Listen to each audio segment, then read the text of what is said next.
Naši přátelé sú v požárnom nebezpečí. Dostanou sa z toho.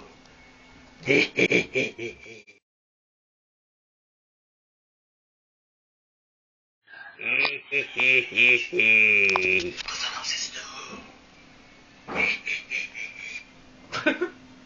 A kdo je náš nepřátel?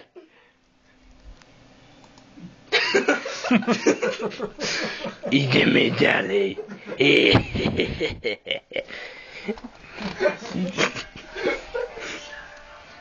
A toto je naše druhé. Na čo si, Majko? Čítame.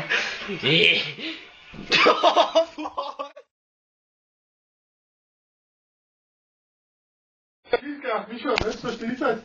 Od druhého nepřátele jsem unikl len tak.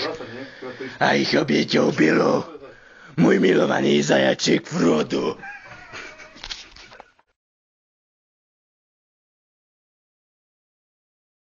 Po malé chvíli som si našiel nového kamaráda, sloníka Štuplíka. Tiež ako ja je v požárnom nebezpečí.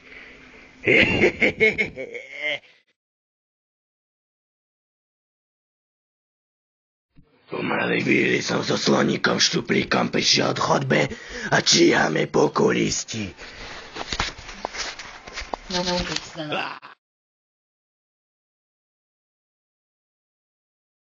V mojich konatách som prišiel na to, že druhé nebezpečenstvo si zabrala sloníka Uzlíka, či Štuplíka na pekáč.